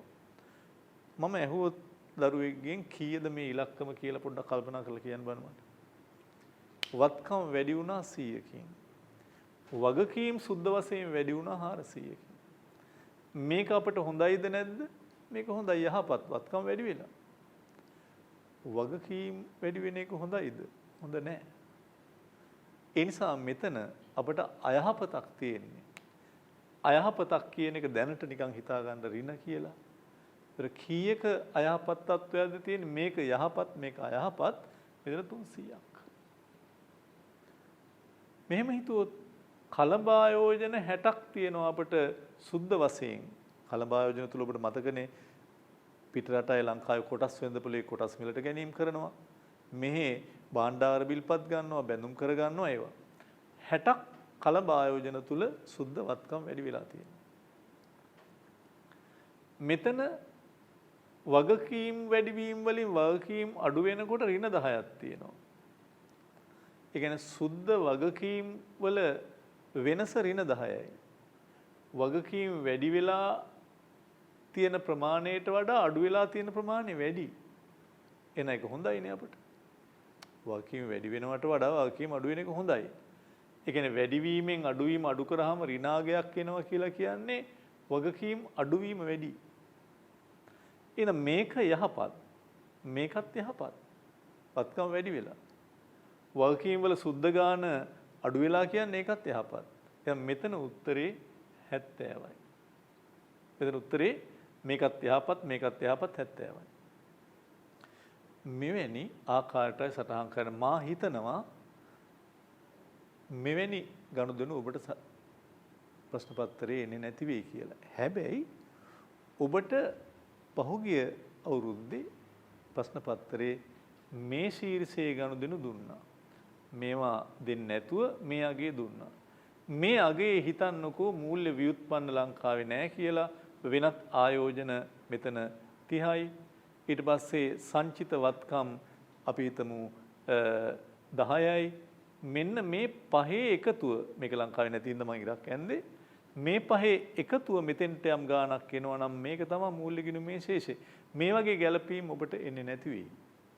හැබැයි එන්නේ මෙහෙම මූල්‍ය වත්කම් වල සුද්ධ අත්කර ගැනීම වලින් මූල්‍ය වත්කම් වල සුද්ධ වෙනස් වීම ගලපලා. වත්කම් වලින් වඩකීම් අඩු කළා තමයි මෙතන එන්නේ. මෙතන උත්තරේ ගත්තොත් 70යි 30යි 100යි 100යි 10යි 110යි. ධන පැත්තේ 110ක් තියෙනවා, ඍණ පැත්තේ 300ක් තියෙනවා. මෙතන උත්තරේ ඍණ 190ක්. මේක තමයි මූල්‍ය ගිණුමේ ශේෂයේ විදිහට එන්නේ. මම ඒක ඔබට පෙන්눔 කරන්නම්. ඊට පෙර මම අර ශේෂයේ පැත්තෙන් කියපු දේ ඔබට පෙන්눔 කිරීමක් කරන්නම්. ඔබට පේනවා ඇති ඍජු ආයෝජන, කලඹ ආයෝජන, මූල්‍ය ව්‍යුත්පන්න වෙනත් ආයෝජන හා සංචිත වත්කම් ගනුදෙනු වලින් පැන නගින සමස්ත ප්‍රතිඵලයේ මූල්‍ය ගිණුමේ ශේෂය මේ සංකල්පිත වශයෙන් ජංගම ප්‍රාග්ධන ගිණුමේ ශේෂයට සමානයි. ඇයි මේක සංකල්පිත වශයෙන් සමානයි කියන්න හේතුව මොකද්ද? ඇත්තටම ඔබට පේනවා සංකල්පිත වශයෙන් හරියටම මේක සමාන වෙන්න බෑ සමහර විට. දැන් මෙතන මම කියවන්නේ ජංගම ප්‍රාග්ධන ගිණුමේ හිඟයක් තියෙනවා. මෙතන සමහර අවස්ථාවලදී අපි ඇත්තටම මේ හිඟේ බලන්නේ නැතුව අපි ආයෝජන ගන්නවා, ණය ගන්නවා. ඒක මීටත් වඩා ධන 1000ට වඩා වැඩි වෙන්න පුළුවන්. ඉතින් මේවා සංකල්පිත වශයෙන් සමානයි කියලා කිව්වේ ඒ හේතුව මත. ඒ නිසා ජංගම ආයෝලන පේනවා ඇති සංකල්පිත වශයෙන් ජංගම ප්‍රාග්ධන විශේෂයට සමාන වන අතර එයින් අදාළ කාල පරිච්ඡේදයේ නේවාසිකයෝ අනේවාසික අතර වෙන සුද්ධ ණය දීම් සුද්ධ ණය ගැනීම පෙන්눔 කිරීමක් කරනවා. ඊළඟට මම අර කියපු කාරණේ මේ තියෙන්නේ මේ ගනුදෙනු දෙක මේ දෙන්නා පිළිබඳව විභාගෙදී ආවොත් සටහන් කරන ආකාරය මම ඔබට කිව්වේ. දැන් පළවෙනි ගනුදෙනුව ගත්තොත් ඍජු ආයෝජන වල වත්කම් වැඩි වෙලා 100ක්, වගකීම් වැඩි වෙලා 950ක්. වගකීම් වැඩිවීම හොඳ නැහැ, වත්කම් වැඩිවීම හොඳයි. ඒතර හොඳ නැති ඒවා වැඩි 850කින්. විවිධ ආයෝජන වල වත්කම් අඩු වෙලා ඍණ 50යි. වත්කම් වල සුද්ධාගේ ඍණයි. ඒක හොඳ නැහැනේ. වත්කම් මේ වැඩිවීම ඍණාගයක් වෙලා. ඒක හොඳ නැහැ. වගකීම් වැඩිවීමත් හොඳ නැහැ. දෙකම හොඳ නැහැ. ඒ නිසා ඔබ ඒව ගැන හිතුවේ නැතත් ඔබ විශේෂයෙන් මතක තියාගන්න මේ අන්තිමට ඇවිල්ලා තියෙන්නේ මූල්‍ය ගිණුමේ ශේෂයේ බව මතක තියාගන්න. අර ගනුදෙනු පහේ සුද්ධ අගයන්ගේ එකතුව උතන තියෙන. ඒතර ඍණවල එකතුව තියෙනවා 1400ක්, ධනවල එකතුව තියෙනවා 950ක්. ඒ අනුව ඍණ 450ක මූල්‍ය ගිණුමේ ශේෂයක් තමයි මේකේ දකින්න ලැබෙන්නේ. හොඳයි. ඒ මම කතා කරේ මූල්‍ය ගිණුමේ ගනුදෙනු සටහන් කරන ආකාරය. ඊළඟට මූල්‍ය ගිණුමේ ශේෂයේ සටහන ඔබට පේනවා ඇති. මූල්‍ය ගිණුම නිරූපණය කරන්නේ කිසියම් රටක සුද්ධ ණය හිමි බව හෝ සුද්ධ ණය ගැති බව මූල්‍යණය කරන ආකාරය කියන එක අපි කලින් කිව්වා. ජංග මහා ප්‍රාග්ධනගම වල සුද්ධ ශේෂයේ මූල්‍ය ගිණුමේ ශේෂයට අවශ්‍යෙන්ම සමාන විය යුතුයි. අපි කියවා සංකල්පනාත්මකව එක සමාන වෙනවා කියලා. ඊළඟට අපිට පේනවා ඇති කිසියම් රටක ගෙවුම් තුන ලේඛනයේ ජංගම ගිණුමේ හා ප්‍රාග්ධන ගිණුමේ ශේෂවල එකතුව ඒ රට අවශේෂ ලෝකයේ සමග සුද්ධ ණය හිමියෙක්ද නැතොත් සුද්ධ ණය ගැතියෙක්ද යන්න පෙන්눔 කරනවා. ජංග මහා ප්‍රාග්ධන ගිණුම් ශේෂවල එකතුව සංකල්පයේ වශයෙන් මූල්‍ය ගිණුමේ ශේෂයට සමාන වෙන්න ඕනේ. මේ කතාව මම ඔබට පැහැදිලි කරා. මම ඒක තුලින් තව කොටසකට එන්න උත්සාහ දැරීමක් කරනවා මේක නැවත පැහැදිලි කරලා. ඒකට අපි කිව්වා ජංග මහා ප්‍රාග්ධන ගිණුමේ ශේෂය ඍණ 1000 නම් මූල්‍ය ගිණුමේ ශේෂය ධන 1000ක් විය යුතුයි. එතකොටයි සංකල්පමය වශයෙන් සමාන වෙන්නේ ගෙවුම් තුලන ලේඛනය අවසාන ශේෂ බිඳුව වෙන්නේ. ඒතර මෙතන ජංග මහා ප්‍රාග්ධන ගිණුමේ හිඟයක් තියෙනවා කියන්නේ අපි ණය ගැතියෙක්. ණය ගන්න ඕනේ. ඒතර මේක ඍණ නම් ණය ගැතියෙක්. ඒතර අපේ ණය ගැති භාවයේ පේන්නේ. මෙයාගේ ධනාගයක් ආවොත් අපි ණය හිමියෙක් ණය දෙන්න සල්ලි තියෙනවා අපිට. ඒතර මෙයා එහෙම වුණොත් ඍණ 1000ක්. මේක අපි කතා කරා කලින්. මට මේක හරහා එන්න ඕනේ වෙලා තිබුණේ තවත් එක ශීර්ෂයකට. ඒ තමා වැරදි හා අත්හැරීම. ඔබ දන්නවා අන්තර්ජාතික වශයෙන් ගනුදෙනු සිදු කරනකොට වරාය හරහා ගුවන් තොටුපළවල් හරහා මේ භාණ්ඩ සේවා ගමන් කරනවා. එතකොට විවිධ සටහන් කරනවා වාර්තාවල. අපි ඊළඟ පාඩමේදී ඔබට කරන්න ඉතුරු කරගත්ත මේ හරබැර කතාව මේක ගිණුම් කරන සම්ප්‍රදායක්. මේ හරබැරාගයන් වලට නිතරම සමාන වෙනවා කියන එක අපි දැන් ඊළඟ පාඩමේදී ඔබට ඉතා පැහැදිලිව කියලා දෙනවා. ඒ නිසා මේ ගෙවුම් තුලනේ අන්තිමට මේක තුලනේ වෙනවා බැලන්ස් වෙනවා. එතකොට නමුත් එහෙම නොවෙන්න හේතු තියෙනවා. වරායේදී ගුවන්තොටුපළේදී හා මේ ගනුදෙනු වලදී ලබා ගන්න තොරතුරු අඩු වෙනවා. වරදිනවා. අපනයන කියලා සටහන් කරන ඉලක්කමට වඩා අපනයන ලැබුණු මුදල් ඉලක්කම වෙනස් වෙලා තියෙන්න පුළුවන්. ඒ නිසා අපි හැමෝම අතින් වැරදීම් අත්හැරීම් මගහැරීම් වෙනවා. එතකොට මේ බැලන්ස් වීම නොවෙන්න පුළුවන්. ඒ නිසා මේ 1000ට වඩා සමහර විට මෙයාගේ ධනාගය අඩු වෙලා තියෙන්න පුළුවන්.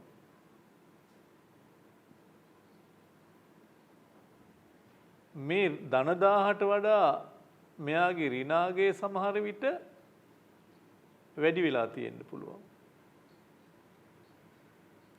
ඒතර මේක බැලන්ස් වෙන්නේ නැහැ. මම කියපු දේ පැහැදිලිද? මේ ඍණ 1000යි මෙතන ධන 1000ක් වෙන්න ඕනේ. වැරදිලා අතෑරිලා මගෑරිලා මොනවා හරි ප්‍රශ්නයක් වෙලා මෙයා ධන 950 වෙන්න පුළුවන්. මේ ධන 1000 නම් මෙතන ඍණ 1000 වෙන්න ඕනේ. එහෙම නොවි තියෙන්න පුළුවන්. එහෙම වුණොත් අපි කියපු කතාව නිවැරදි නෑ. බැලන්ස් වෙන්නේ නෑ. ඒ නිසා අපි වැරදි හා අත්හැරීම් කියලා ශීර්ෂයක් දාලා අපි මේක බැලන්ස් කරනවා. ඒතර මෙතෙන්ට තව 50 කාගයක් එන්න ඕනේ. මෙතන ඍණ 1000 වෙන්න ඕනේ. මෙතන ඇත්තටම 100 කාගයක් එන්න ඕනේ. එතකොට මේ විදිහට වැරදි අත්හැරීම් කියන ශීර්ෂයක් දැම්මට පස්සේ තමයි මේක බැලන්ස් වීමක් වෙන්නේ. මේ ශීර්ෂය බැංකු වාර්තාවල වෙනම තියෙනවා. ඒ නිසා මේ දේත් මම ඔබට පැහැදිලි කිරීමක් කරනවා සටහනෙන්. සමහර විදේශ ගනුදෙනු නිල වාර්තාවල ඇතුළත් නොවීම හෝ සමහර ගනුදෙනු වැරදි ලෙස වාර්තා වීම නිසා දත්ත ශ්‍රේණි අතර නොගැලපීමක් තියෙන්න පුළුවන්.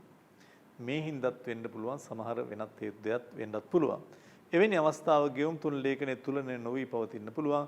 එවැනි කිසියම් සංඛ්‍යානමය වරදක් නිසා මේ අසමාන බවක් આવොත් සුද්ධ වැරදි අත්හැරීම යන අයිතමේ යොදා ගනිමින් මේක සමාන කරනවා.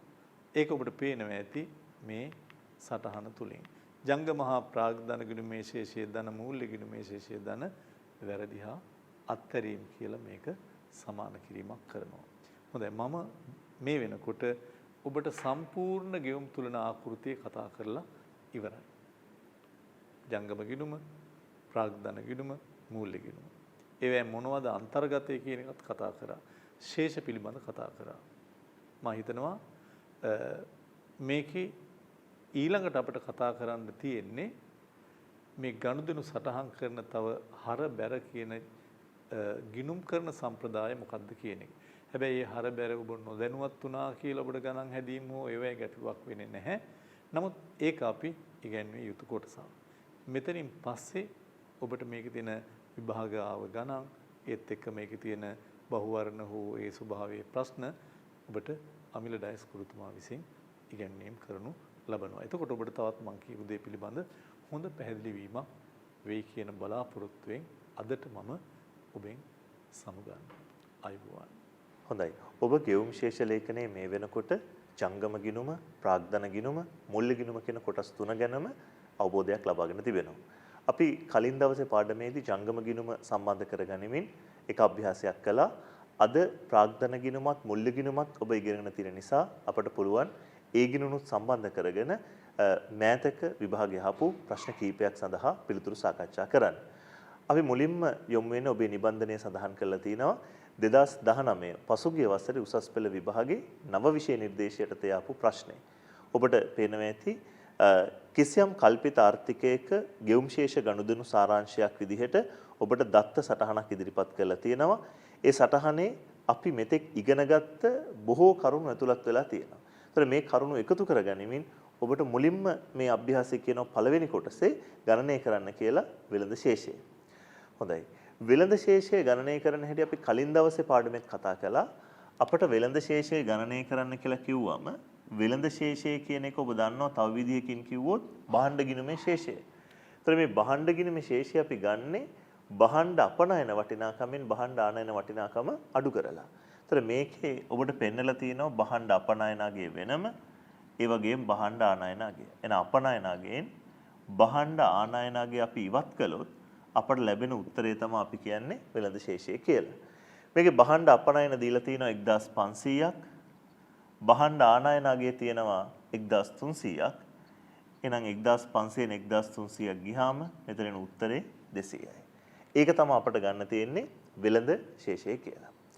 ඊට පස්සේ ඔබෙන් මේ අභ්‍යාසය විමසනවා වෙළඳ ශේෂයෙන් පසු ජංගම ගිණුමේ ශේෂය ගණනය කරන්න කියලා. හොඳයි.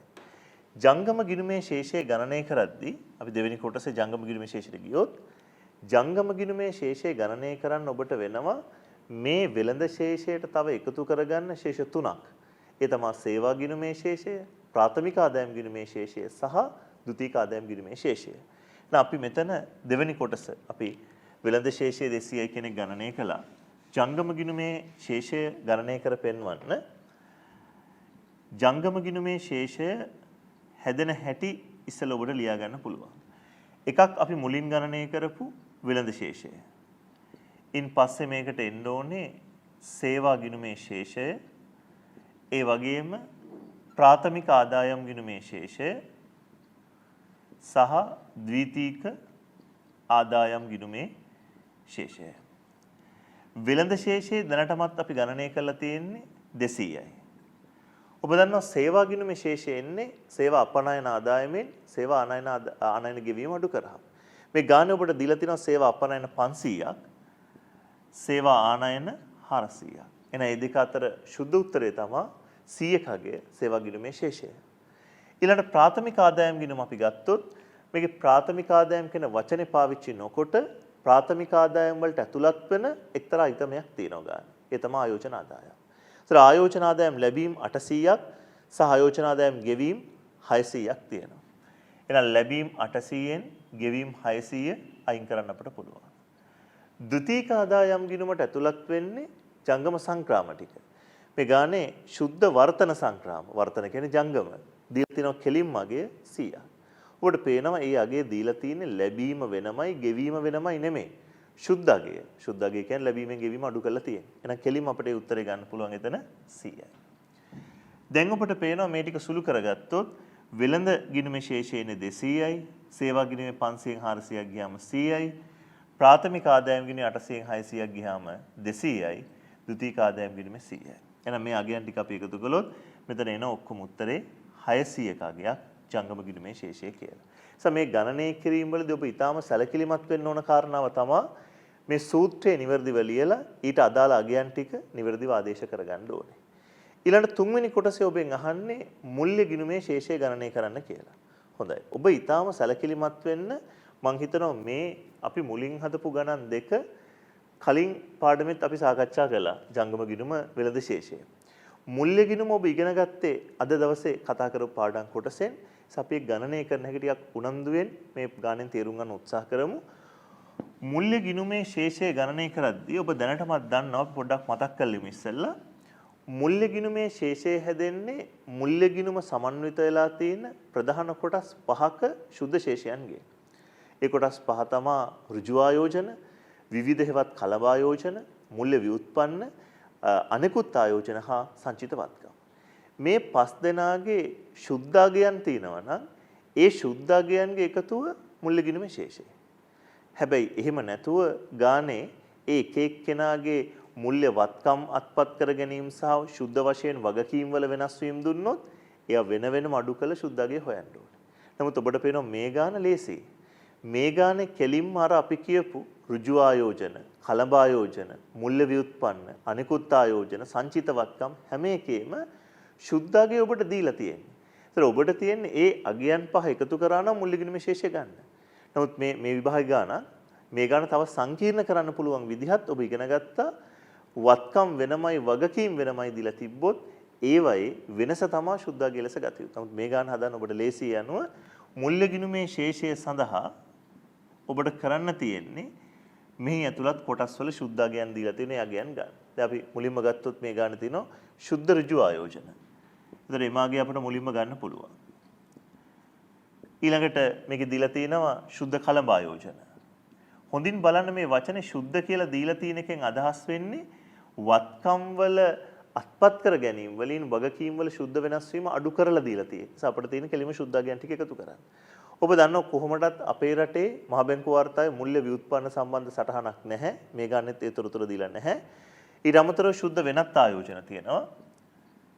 සුද්ධ වෙනත් ආයෝජන සහ අවසාන වශයෙන් සංචිත වත්කම් වල අගය දීලා තියෙනවා.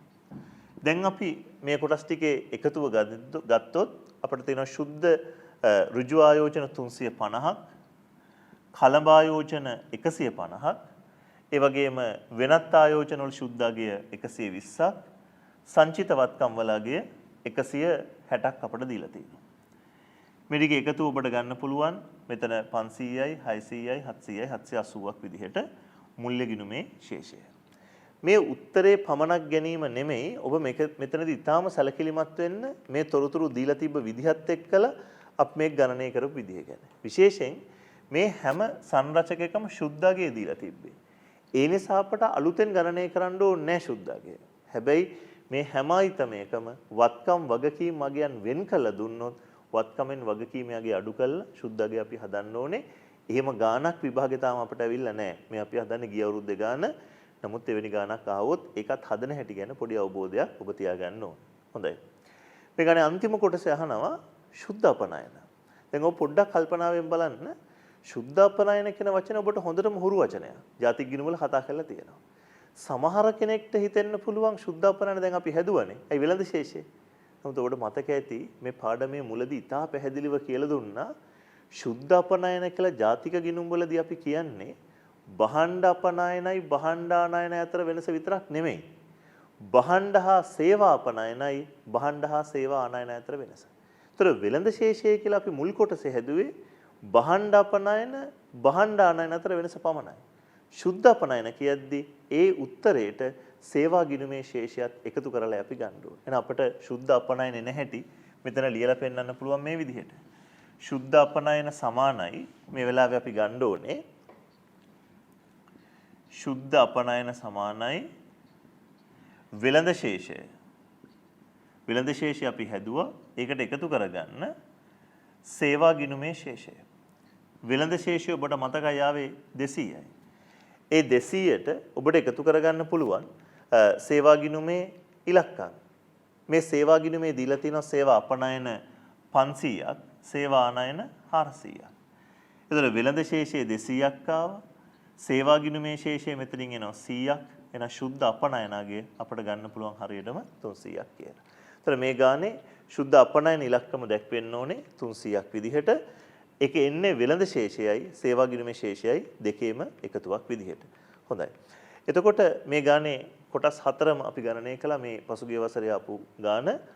ඔබ ඒවා නැවත බලන්න ඔබට වැරදුණු තැන් තියෙනවා නම් නැවත හිතන්න කොතනද ඒ වැරදුනේ කොහොමද ඒක නිවැරදි කරගන්නේ කියලා. ඒ ගමන්ම අපි බලනවා ගිය අවුරුද්දේ විභාගේ ඔබට පේනවා ඊළඟට දීලා තියෙන ඔබේ නිබන්ධනයේ ප්‍රශ්නේ පසුගිය වසරේ පැරණි විෂය නිර්දේශයෙන් ආපු ගානකුත් මේ ගෙවුම් ශේෂය සම්බන්ධයෙන් දීලා තියෙනවා. ඒ ගාන තොරතුරු ඉතාම අඩුයි. තොරතුරු පහයි තියෙන්නේ. අපිට දීලා තිනවා වෙළඳ ශේෂය 2019 පැරණි විෂය නිර්දේශ ප්‍රශ්න පත්‍රයේ ගානේ සේවා ගිණුමේ ශේෂය, ප්‍රාථමික ආදායම් ශේෂය, ද්විතීයික ආදායම් ශේෂය සහ ප්‍රාග්ධන ගිණුමේ ශේෂය. ඔබෙන් අහන්නේ ප්‍රශ්නේ මුලින්ම අහනවා ආයන්නේ ජංගම ගිණුමේ ශේෂය කීයද කියලා. දැන් ඔබට හොඳටම හුරුයි මේ ගණනය කිරීම කරලා අපි දැන් මේ හදන්නේ 2019 අවුරුද්දේ පැරණි විෂය නිර්දේශය ගාන ජංගම ගිණුමේ ශේෂය අහන්නේ. ඒතර ජංගම ගිණුමේ ශේෂය එන්නේ ඔබ දන්නවා හොඳටම ශේෂයන් හතරකින්. එකක් වෙළඳ ශේෂය, සේවා ගිණුමේ ශේෂය, ප්‍රාථමික ආදායම් ගිණුමේ ශේෂය, ද්විතීයික ආදායම් ගිණුමේ ශේෂය. ඉතින් මේ ශේෂයන් හතරම අපිට දීලා තියෙනවා. සුද්ධාගයක් කියන්නේ හැමතිස්සෙම ලැබීමෙන් ගෙවීම අඩු කරලා. ඒ කියන්නේ කෙලිම ශේෂය දීලා තියෙනවා. එහෙනම් අපිට කෙලිම මෙතන හදාගන්න පුළුවන් සූත්‍රේ වෙළඳ ශේෂයට අපි එකතු කරා නම් හරි මේකේ සේවාවල සුද්ධාගය, ඒ වගේම ප්‍රාථමික ආදායම් වල සුද්ධාගය සහ ද්විතීයික ආදායම් වල සුද්ධාගය. සුද්ධාගය කියන්නේ ලැබීමෙන් ගෙවීම අඩු කරලා. වෙළඳ ශේෂයේ තියෙන ඍණ 960ක්. සේවාවල සුද්ධාගය අපිට දීලා තියෙනවා 340ක් ඒක ධනාගයක්. ප්‍රාථමික ආදායම් ගිණුමේ ශේෂයේ තියෙන ඍණ 230ක්. ඒ වගේම ද්විතීයික ආදායම් සුද්ධාගයේ තියෙනවා ධන 630ක්. එතකොට මේ අගයන් ටික ගත්තොත් ඔබට පේනවා මෙතන ධනාගයන් දෙකක් තියෙනවා 630යි 340යි. ඒ දෙකෙන් ඍණ 960යි ඍණ 230යි ඔබ ඉවත් කළොත් ඔබට එන උත්තරේ හරියටම ඍණ 220ක්.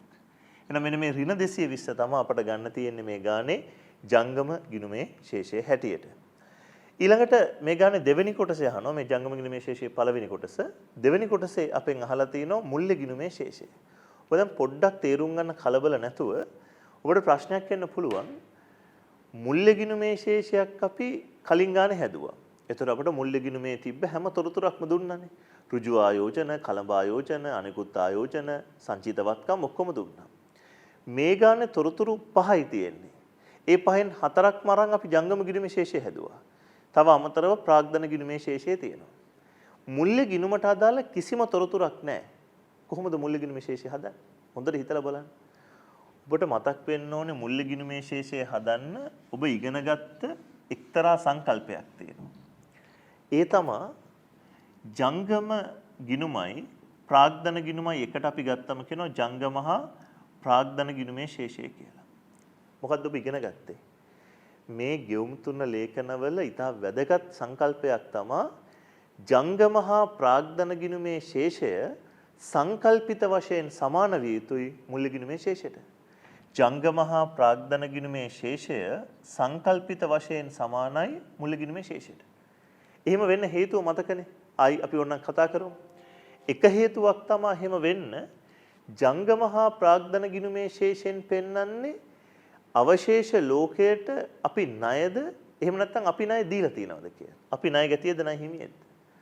අපි ණය ගැතියෙක් නම් ඒ ණය ගත්ත විදිය තමයි මුල්‍ය ගිණුමේ ශේෂයෙන් පෙන්වන්නේ.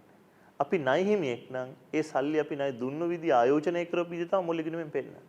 ඒසා සංකල්පනාත්මකව ජංගම හා ප්‍රාග්ධන ගිණුමේ ශේෂය මුල්ල ගිණුමේ ශේෂයට අපි සම්පාත කරනවා. හැබැයි වැදගත්ම දේ මෙතන හිඟයක් නම් අපි තුමු ඍණ 100ක් නම් ඒ හිඟේ පියවපු විදිය තමයි මෙයාගෙන් පේන්නේ. මෙයා ධන 100ක් වෙන්න ඕනේ. එහෙනම් අපිට මේ ගානේ මුල්ල ගිණුමේ ශේෂය හොයද්දී අපි සංකල්පෙ මුලින්ම ලියලා ඉන්නවා. මේක තමයි සංකල්පය.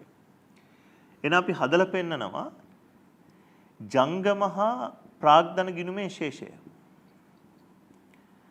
දැන් ඔබ දන්නවා ඒකෙන්නේ ජංගම ගිණුමේ ශේෂය අපි හැදුවා ඍණ 220යි. ඒකට එකතු වෙන්න ඕනේ ප්‍රාග්ධන ගිණුමේ ශේෂය.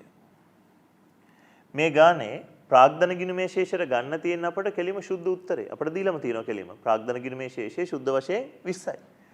ඒක ගානේ දීලා. එහෙනම් මේ ඍණ 220ට ධන 20 ගියාම ඉතුරු වෙන්නේ ඍණ 200යි. එහෙනම් උත්තරේ කියන්නේ ජංගම හා ප්‍රාග්ධන ගිණුමේ ශේෂය ඍණ 200යි කියන්නේ මේ රට මේ අන්තර්ජාතික වෙළඳ කටයුතු වලින් අවසානයේදී බාහිර ලෝකෙට ණය වෙලා තියෙනවා 220ක්. ලැබීම් වලට වඩා ගෙවීම් පැත්ත වැඩි 220ක්. 220 කියන්නේ ජංගම ගිණුමේ ශේෂයනේ 200ක්. එහෙනම් අවශේෂ ලෝකෙට 200ක් ණය නම් නැත්නම් අවශේෂ ලෝකයේත් එක්ක කරපු කටයුතු වලින් 200ක දැන් විනිමය හිඟයක් තියෙනවා නම් ඒක පියව ගන්න ණය ගන්න ඕනේ. එම නිසා අපි කියනවා මුල්‍ය ගිණුමේ ශේෂය විය යුත්තේ මේ හිඟේ පියවන්න නම් 200ක් එන්න ඕනේ. එතකොට ඒක ධන 200ක් විය යුතුයි. එසා මුල්‍ය ගිණුමේ ශේෂය ධන 200ක් හේතුව ජංගම ප්‍රාග්ධන ගිණුමේ ශේෂය ඍණ 200ක්. සංකල්පය තමයි ජංගම හා ප්‍රාග්ධන ගිණුමේ ශේෂය සංකල්පනාත්මකව මුල්‍ය ගිණුමේ ශේෂයට සමාන විය යුතුයි කියන එක. ඒතර මේ ගානේ තොරතුරු දුන්නේ නැහැ මුල්‍ය ගිණුම හදන්න. හැබැයි මුල්‍ය ගිණුමේ ශේෂය හැවුවා. කලින් ගානේ මුල්‍ය ගිණුමේ තොරතුරු දීලා මුල්‍ය ගිණුමේ ශේෂය හැවුවා. මේ වෙනස් ගණන් වලින් වෙනස් අත්දැකීම් අරගෙන ඔබ පුළුවන් තරම් මේ කරුණු තේරුම් ගැනීමයි වඩා වැදගත් වෙන්නේ. හොඳයි. අද කතා කරපු ප්‍රාග්ධන ගිණුමත් මුල්‍ය ගිණුමත් එකතු කරගෙන අපි ප්‍රාග්ධන මුල්‍ය ගිණුම් සම්බන්ධ ගණන් දෙකක් හැදුවා. ඒතර මේ පාඩමේ තව කොටස් කීපයක් ඉදිරියේදී සාකච්ඡා කරනවා. ඒ සාකච්ඡා කරන කොටසුත් එක්කලා ඒවට අදාළවත් පසුගිය විභාග ප්‍රශ්න බහුවර්ණ ප්‍රශ්න ඇතුළුව ප්‍රශ්න කීපයක් අපි ඊළඟ දවසේ පාඩමේ නැවත සාකච්ඡා කිරීමක් කරනවා. අදට අපි මේ පාඩම මෙතනින් සමාප්ත කිරීමක් කරනවා.